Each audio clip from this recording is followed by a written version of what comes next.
Hey guys, thanks for tuning in to another video on ForgottenWeapons.com. I'm MkVII, and I'm here today at Momi Bay on Fiji. Fiji is not a country that immediately comes to mind when you think of military installations and significant places during World War II. But in fact, Fiji played a really significant role in the war, albeit one that didn't involve any actual combat. Fiji is, well, it's a nation. The island of Viti-Levu, which is the main island of Fiji, that's what we're on now, is a key centrally located Pacific island that was an essential part of the Allied supply and communications routes between North America, Australia, and Asia, and of course all the Pacific Islands. And in fact, Japan's long-term complete plan for its expansion into the Pacific involved capture and occupation of Fiji, as well as Samoa and New Caledonia, and of course the other islands that they did in fact invade, islands like the Solomons. So as the Allies begin to fight the war in the Pacific after Pearl Harbor, Fiji becomes an essential staging base. And because of that, there was of course concern that, well, what if the Japanese attack? As we now know, the Japanese were ultimately planning to do. So there were a number of fortifications that were installed in Fiji, and these ones like this actually predate Pearl Harbor. The British realized that this was going to be a strategically important position for them, and they started building these even before the United States was formally in the war. So in total, on the main island of Fiji, there were 7 coastal defense installations. This is Momi Bay. It is the one surviving intact example. There are a couple others where the fortifications are still there, but without the guns. Now, we'll talk about the guns themselves in a moment, but a little bit of background here. The construction here started in October of 1940. It was completed in April of 41, after the US had entered the war. The gun battery itself would operate from May of 1941 until through 1944. At that point, the war in the Pacific had moved far enough past Fiji that there was no real threat of invasion any longer. Now, the specific threat here was judged to be a Japanese attack on the 2 main airfields on Viti-Levu. There's one at the capital, Suva, and there's an airfield over here, only about half an hour from where we are now, that is currently the main international airport on Fiji at Nadi. And right out here in Momi Bay is a break in the large coral reef that is like one of the sort of natural access points towards the airport on this part of the island. And so that's why this specific battery was put here. Now the battery itself consists of 2 British MkVII 6-inch naval guns. This is a gun that interestingly first entered military service in 1898 as part of the armament of the Formidable class battleships, and it would go on to be used in a wide variety of British naval vessels, battleships, cruisers, and even some things smaller. Obviously this isn't the main armament on a battleship, this is one of the dinky secondary guns on a battleship. This would have been a main gun on a cruiser, and the British built a lot of them. When World War II began, or when World War I got really intense, they actually repurposed some of these as land-based field guns. They built some carriages for them and used these as large counter-battery field guns. And then after World War I, when the British have a lot of now obsolete naval vessels, like older cruisers, they start decommissioning the guns, or the boats. They take the guns and they start using them as coastal defense installations, because while this was sort of an obsolete piece for modern naval vessels, it was still perfectly effective in a coastal defense installation like this. So by the time World War II happens, there are over 100 of these specific guns in installations just in the UK, plus a bunch of them also installed in British possession territories around the rest of the world. The 2 main guns that they used for this sort of coastal defense were in fact these guys, the MkVII 6-inch guns, and also a 9.2-inch gun, substantially larger. So let's take a closer look back here for a moment. So the breech blocks have been removed from the 2 guns here, but you can see this was an interrupted thread style of breech block. And these were what we called breech firing guns. They were not quick firing guns. The quick firing guns were basically solid cartridge cases where the projectile, the case, the powder is all put together as one component.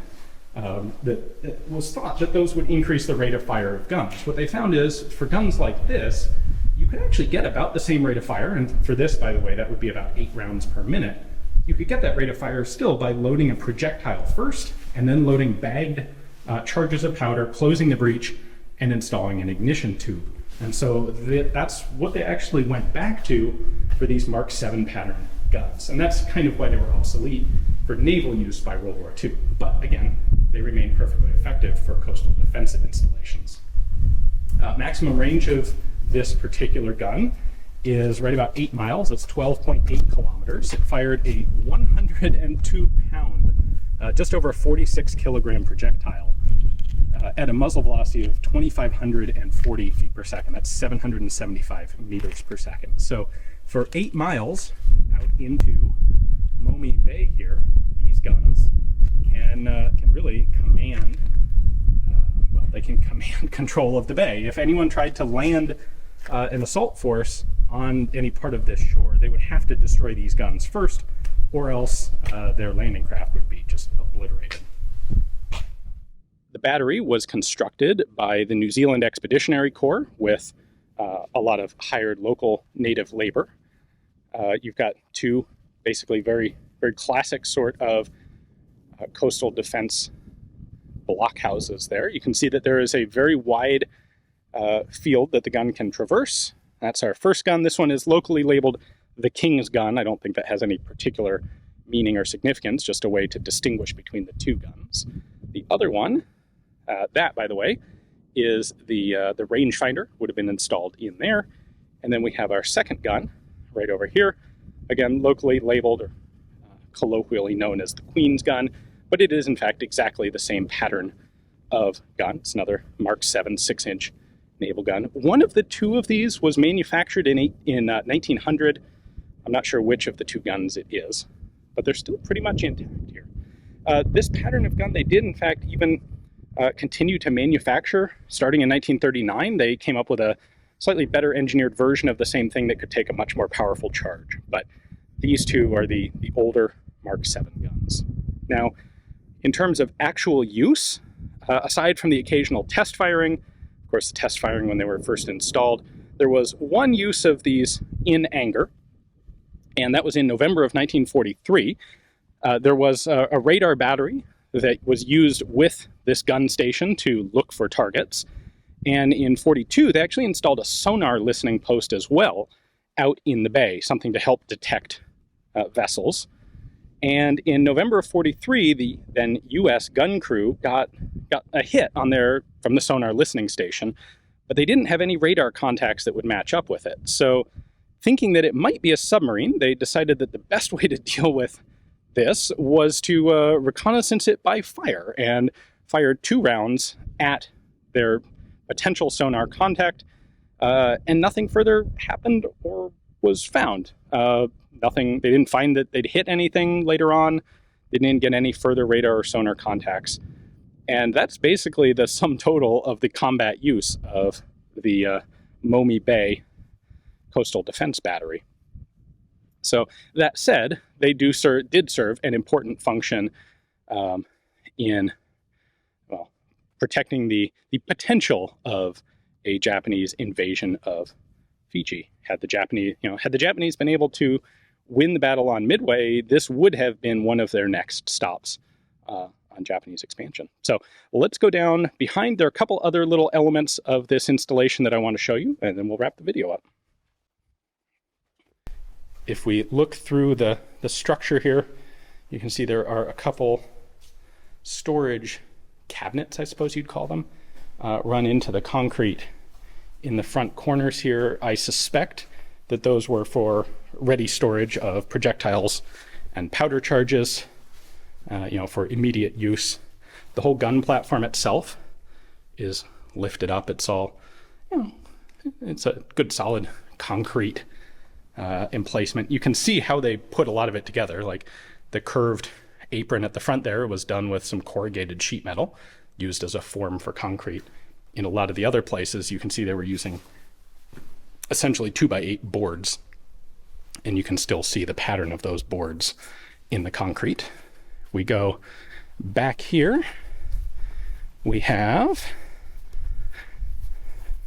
the arms store So, storage building. There's really nothing left in any of the structures here, with the exception of the two huge guns. Right down there, we have the command bunker. Again, there are a few period photos in there, but nothing of substance. And then our rangefinder is right up here.